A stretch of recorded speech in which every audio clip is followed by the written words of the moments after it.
ही आपली संस्कृती आहे. ठीक आहे, स्टार्ट. नमस्कार. आज सातारा जिल्ह्यामध्ये कराड या ठिकाणी मी वास्तू विजिटला आलो होतो. कराड करता करता मी आता सातारामध्ये नागठाणे असं एक एरिया त्या ठिकाणी आलं आणि मी जी मागची व्हिडिओ टाकली होती यूट्यूबला त्यानंतर ती खूप लोकांनी पाहिली अख्ख्या महाराष्ट्रातून, इव्हन हैदराबाद आणि काही गुजरातमधून कॉल आले. तर त्यातल्याच ह्या एक माऊली आहेत. त्यांनी खरं तर त्या व्हिडिओच्या खाली नंबर सुद्धा नव्हता. तुम्हाला नंबर कुठून भेटला? शोधून काढला. त्या बाकीच्या व्हिडिओ त्यांनी रात्रभर ते मला म्हणले की मी रात्रभर त्या व्हिडिओ वगैरे पाहिजे. दुसऱ्या दिवशी सापडला नंबर. हा, दुसऱ्या दिवशी त्यांना नंबर सापडला आणि त्यांनी मला कॉल केला आणि साधारणतः मला वाटतं 5-6 दिवसापूर्वीच आपलं बोलणं झालं. आम्ही मला वाटतं मंगळवारी काहीतरी आमचं बोलणं झालं आणि त्यांना सांगितलं की मी कराडला येणारच आहे एका व्हिजिटसाठी.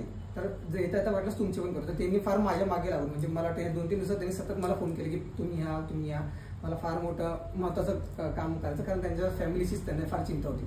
तर सांगण्याचा दृष्टिकोन हाच आहे की एखाद्या व्यक्तीची जर मनापासून इच्छा असेल ना, तर मी आज कमीत कमी 400-500 किलोमीटरचं अंतर पार करून इथपर्यंत आलेलं आहे आणि आता त्यामुळे त्यांचाही मोठा हात आहे की मी इथपर्यंत यावं.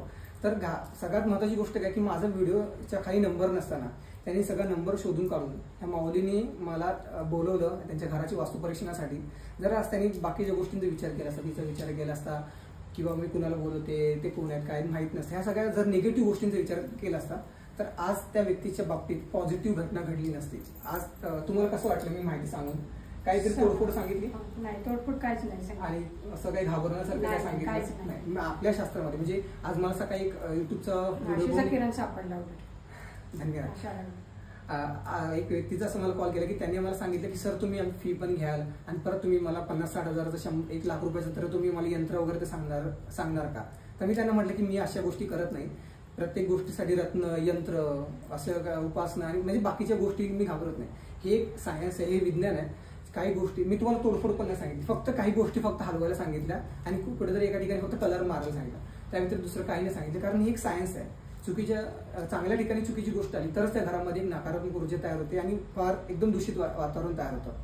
तुम्ही सुद्धा ह्याच गोष्टीचा विचार करायचा. ही माऊली म्हणजे आज त्यांना फोन जास्त वापरले येत नाही, ती जर गोष्ट ती मनापासून करू शकते तर तुम्ही तर शिक्षित आहात आणि अर्थात तुम्ही सुद्धा ह्या गोष्टी सज्ञान आहात. तुम्ही ह्या गोष्टीचा नक्की विचार करा आणि आपल्या भविष्याचा विचार करा. नाही कुठल्या प्रकारचे क्रिस्टल देत, नाही कुठल्या प्रकारची यंत्र सांगत, नाही कुठल्या प्रकारची फ्रेमवर्क करायला सांगत. त्या गोष्टी तुम्ही जाऊ नका. ती गोष्ट कितपत काम करेल हे ज्याचे त्याला माहिती. पण आज जे मी हजारो लोकांची केस स्टडी केलेले आहेत आणि ज्या लोकांचे अनुभव ह्या युट्यूबवरती शेअर केले आहेत, ह्या सर्व गोष्टी तुम्ही वाचा आणि भविष्याचा विचार करून तुम्ही ह्या माऊलीसारखा एक मोठा निर्णय घ्या. नक्कीच तुमच्या सुद्धा आयुष्यात फार मोठं बदल करेल. धन्यवाद. तुम्हाला सुद्धा खूप खूप शुभेच्छा.